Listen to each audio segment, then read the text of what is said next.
কুটচরিত্রে কুটকৌশল এই দুনিয়ায় বিজয়ী হতে পারে নাই। আমার আল্লাহ তাআলা যা চেয়েছেন আমার আল্লাহর ইচ্ছাই বিজয়ী হয়েছে। এই দুনিয়ার ভিতরে অনেক বড় ক্ষমতাসীন, এই পৃথিবীর বিরাট বড় ক্ষমতাসীন চারজন ক্ষমতাধরের একজন হলো নমরুদ ইবনে কেনান। তাফসীরে জালালাইনের সরা কামালাইনের ভিতরে বলা হয়েছে পৃথিবীর চারজন ক্ষমতাসীনের একজন ছিল নমরুদ ইবনে কেনান। সে একটা মারাত্মক ষড়যন্ত্র করেছিল, কঠিন ষড়যন্ত্র করেছিল, কিন্তু আল্লাহ তাআলা তার কুটকৌশল বাস্তবায়ন হতে দেয় নাই। আমার আল্লাহ যা চেয়েছিলেন তাই হয়েছিল। আল্লাহু আকবার। বিরাট ক্ষমতার মালিক না, নমরুদের কথা বলতেছি, বিশাল ক্ষমতার মালিক। একদিন রাতের বেলা শুয়ে আছে, শুয়ে স্বপ্ন দেখলো আকাশে একটা উজ্জ্বল তারকা, একটা উজ্জ্বল তারকা উদয় হয়েছে আকাশে। সেই তারকার আলোতে আলোকিত হয়েছে দুনিয়া, সেই তারকার আলো ছড়িয়ে পড়েছে বিশ্বময়। কিন্তু ওই তারকা নিচ থেকে একটু অন্ধকার এসে নমরুদের রাজ সিংহাসন অন্ধকারে কবরের মতো, আমাবস্যার রাতের মতো অন্ধকারে ঢেকে গেছে। এখন নমরুদ সকালবেলা চিন্তা করে, আচ্ছা আমি কি দেখলাম? মনে মনে একবার ভাবে এটা বায়ু চড়া, স্বপ্ন তো স্বপ্নই। আবার চিন্তা করে না, এর মধ্যে কোনো রহস্য থাকতেও এত স্বপ্ন রেখে এইটা দেখলাম কেন? শেষে নমরুদ কিছু অ্যাস্ট্রোলজার, কিছু জ্যোতিষী, জ্যোতির্বিজ্ঞানী, দেশ গ্রামের মা খালা চাষিরা যারা আবার একটু দূরে শুনতেছে, এত কথা সত্য কথা বুঝবে না, তাদের জন্য বলি গণক। এই গণক আনছে, এই গণকরা একটু গুনে বেছে কও তো আমি স্বপ্নে কি দেখলাম, আমার তো শান্তি লাগতেছে না, এটা সাধারণ কোনো স্বপ্ন মনে হইতেছে না। জ্যোতিষী, জ্যোতির্বিজ্ঞানী, অ্যাস্ট্রোলজার তারা অনেক চিন্তা ভাবনা করে ক্যালকুলেশন করে বলল, জাহাপানা, ওগো আমাদের বাদশাহ, আপনি যে স্বপ্ন দেখেছেন এটা নিছক শুধুমাত্র একটা স্বপ্ন না, এটা তাৎপর্যপূর্ণ, এর ভিতরে সিগনিফিকেন্স আছে, হাকিকত আছে, রহস্য আছে। আপনি যে তারকা দেখেছেন আসলে ওইটা রূপক তারকা না, সে হলো একজন পয়গম্বর।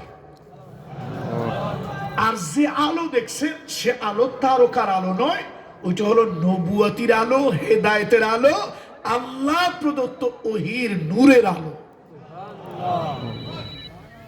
সে আলো বিশ্বময় ছড়িয়ে যাবে, আর ওই আলো যখন ছড়িয়ে যাবে আপনার রাজতন্ত্র অন্ধকারে ছেয়ে যাবে, আপনি ক্ষমতাচ্যুত হবে। দুনিয়ার সব স্বৈরাচারী জালিমদের ক্ষমতা হারানোর ভয় বেশি। এখন নমরুদ একজন নবী জন্ম নেবে, দাওয়াত দেবে, আর আমার ক্ষমতা চলে যাবে। এই বুদ্ধিজীবীরা বুদ্ধি দাও, কোনোভাবে এই নবী যেন দুনিয়ায় আসতে না পারে। বুঝছেন বিষয়টা? ষড়যন্ত্র শুরু হয়েছে। আজকে কথা বলবো ষড়যন্ত্র নিয়ে। কি নিয়ে বলছিলাম? ষড়যন্ত্র, চক্রান্ত। তাম দুনিয়ার মানুষ ষড়যন্ত্র করে, চক্রান্ত করে একটা, আমার আল্লাহ যা চায় হয়ে যায় তাই। কারো চক্রান্ত ষড়যন্ত্র টিকে না, হয় না। নমরুদ বুদ্ধিজীবীদের কাছে বুদ্ধি চাইল। যদি কখনো সুযোগ হয় একটা তাফসীর আপনারা পড়বেন, অবশ্য বাংলায় হয়েছে কিনা জানি না, তাফসীরটা হলো উর্দুতে তাফসীরে কাদি। আমার বড় মজা লাগছে এটা পড়ে। কিছু ব্যতিক্রম ধর্মী কথাবার্তা এখানে লিখছে তাফসীরে কাদি। নমরুদ চিন্তা করলো, এই বুদ্ধিজীবীরা যে কোনো গভর্নমেন্ট তারা যারা চালায়, এই বুদ্ধিজীবীগুলো যদি ভালো হয় জাতির জন্য ভালো, আর রাষ্ট্র যিনি চালায় তার সহযোগী এই বুদ্ধিজীবীগুলো যদি হয় পচা বেরেনের, গান্দা নষ্ট বেরেনের, বামপন্থী রামপন্থী, তাহলে দেশের জনগণের অবস্থা 12:30 বেজে যায়। এরা বুদ্ধি দিল, নষ্ট মাথার বুদ্ধি, তো নষ্ট মাথার বুদ্ধি বুদ্ধি দিল। জাহাপান একটা কাজ করেন, নবী বৈধ পন্থায় পৃথিবীতে আসবে বাপ মার মাধ্যমে। আগামী 3 দিন 3 রাত, দরকার হলে 1 সপ্তাহ স্বামী এবং স্ত্রীর ভিতরে দৈহিক সম্পর্ক বন্ধ করে দেন। অত্যাচার, জুলুম, জ্বালাও পোড়াও পুরা দেশে সরকারের যত বাহিনী আছে করবে, লোকজনের ভিতরে ত্রাস ছড়িয়ে যাবে। এটা একটা সাইকোলজিক্যাল ম্যাটার, মনস্তাত্ত্বিক ব্যাপার। মানুষের জেহেনে যদি ভয় ঢুকে যায়, মানুষ ওইটার কাছে যাবে না। সুতরাং আগামী 1 সপ্তাহ যদি অত্যাচার, জুলুম, জ্বালাও পোড়াও ভাঙচুর করা যায়, স্বামী স্ত্রী একত্রিত হবে না, আর পয়গাম্বরও মায়ের পেটে আসবে না। দেখছেন বুদ্ধিজীবীদের বুদ্ধি কি? বাদশা কয় না তোদের বুদ্ধি খারাপ না, বুদ্ধি দিচ্ছে। এখন এইরকম মায়ের পিঠ শুরু করলো, জ্বালাও পোড়াও অত্যাচার নির্যাতন, হাটে বাজারে এখানে সেখানে সরকারের বাহিনী। কিরে ভাই, দেশের লোকজন, সরকারি লোকজন এত খেপসে কেন? কয় খেপসে হলো আগামী 1 সপ্তাহ, আগামী 3 দিন 4 দিন 5 দিন স্বামী আর স্ত্রী একসাথে থাকতে পারবে না। চিন্তা করে বাবা, এখনই এত কিছু, পরে না জানে কি হয়। আর সরকারি লোকজন তো কথায় কথায় কি নাশকতার পরিকল্পনা খোঁজে। কিসের পরিকল্পনা খোঁজে? এইটা একটা কমন ডায়লগ। এখন স্বামী কয় স্ত্রীকে, কয় তুমি যাও নারায়ণগঞ্জ, আমি যাই সুনামগঞ্জ। এক জায়গা থাকলে যদি আবার মারপিট শুরু করে, স্বামী যায় ঘরে, স্ত্রী যায় বারান্দায়, মানে দুইজন দুই জায়গায় ছিন্ন ভিন্ন। কিন্তু আমার আল্লাহ তাআলার কুদরত, আমার মালিকের কুদরত, আল্লাহর ইচ্ছা, ইব্রাহিম খলিলুল্লাহকে দুনিয়ার বুকে আনবে। দুনিয়ার বুকে আল্লাহ তাআলা ইব্রাহিম খলিলুল্লাহকে আনবে। নমরুদ যত চক্রান্ত, যত ষড়যন্ত্র নমরুদ করুক না কেন, আল্লাহর পয়গম্বর ইব্রাহিম খলিলুল্লাহকে ফিরের ভিতরে চলে গেল। তামাম দুনিয়া এবং একটা প্রতিষ্ঠিত গভর্নমেন্ট কি চাইছিল? কথা বোধহয় বোঝেন না আপনারা। কি চাইছিল? গণক ঠাকুর যারা আছে একটু গুনে বেছে বলো তো ব্যাপার কি? তারা কয় আমাদের কাছে অন্ধকার অন্ধকার লাগে, সন্দেহ সন্দেহ লাগে, নবী মনে হয় মায়ের পেটে চলে গেছে। তো কি করা যায়? ওই বুদ্ধিজীবীরা আবার বুদ্ধি দিছে, আগামী 1 বছরের ভিতরে এদেশে যত পুত্র সন্তান জন্মগ্রহণ করবে, তারা নবী যদি হয়েও থাকে মায়ের পেটে, সে নবী বাঁচবে না।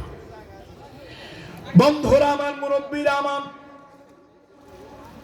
এই দুনিয়ায় 4 জন প্রাচীন যুগের 4 জন ক্ষমতাসীন বাদশার একজন হলো নমরুদ। এত বিশাল ক্ষমতা, রাষ্ট্রের যত ধরনের লজিস্টিক সাপোর্ট, রাষ্ট্রের যত ক্ষমতা সব কাজে লাগাইলো, আর যত পুত্র সন্তান জন্মগ্রহণ করলো সব পুত্রদেরকে হত্যা করলো।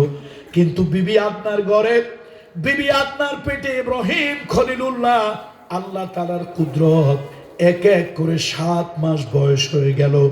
গর্ভের মেয়াদ 7 মাস হয়ে গেল। পেটটা উঁচু হলো না, চোখের কোনায় কালি হলো না। একজন গর্ভবতী প্রেগনেন্ট মহিলার যতগুলি সিমটম, আলামত, একটাও তার মধ্যে আসলো না। আল্লাহ তাআলা 8টা মাস পার করে দিলেন, দুনিয়ার কেউ জানতে পারলো না, কেউ জানতে পারলো না। এই কুদরতটা কার? আল্লাহ তাআলার কুদরত। ইব্রাহিম খলিলুল্লাহ পৃথিবীতে জন্মগ্রহণ করলেন। ইব্রাহিম খলিলুল্লাহর বাবার নির্দেশ ছিল নির্জন নিভৃতে পাহাড়ের গুহায় কোন জায়গায় গিয়ে প্রসব করবে, কন্যা হলে কোলে করে নিয়ে আসবে। কেন গভর্নমেন্টের এটা নিষেধ নাই, আর কার মেয়ে কোথায় হয়েছে ইত্যাদি জিজ্ঞেসও করবে না। ছেলে হইলে প্রশ্ন, মেয়ে হইলে তো প্রশ্ন নাই। যদি ছেলে হয় গলা টিপে হত্যা করবে, জীবন্ত কবর খুঁড়ে মাটি দেবে, মেয়ে হইলে নিয়ে আসবে। আল্লাহর কি কুদরত! ইব্রাহিম খলিলুল্লাহর দিকে তাকাইয়া মায়ের দিলের ভিতরে এমন একটা মোহাব্বত আল্লাহ তাআলা সৃষ্টি করে দিলেন, মা সন্তানকে হত্যা করতে পারলো। ইব্রাহিম খলিলুল্লাহকে আল্লাহ তাআলা মা লুকিয়ে লুকিয়ে মাঝে মাঝে একটু দেখে, দৈনিক হয়তো একবার যায়। আল্লাহ তাআলা তাকে বাঁচিয়ে রাখলেন, মারলেন না। এই সন্তান তার ফিজিক্যাল গ্রোথ, তফসিরে এসেছে 3টা বাচ্চার ফিজিক্যাল গ্রোথ, তাদের শারীরিক প্রবৃদ্ধি এত হয়েছিল যে তাদের বয়স তুলনায় দেহের স্ট্রাকচার বড় হয়েছিল। অ্যাকচুয়াল এজ কত, প্রকৃত বয়স কত তা আন্দাজ কেউ করতে পারতো না। কয়টা সন্তান?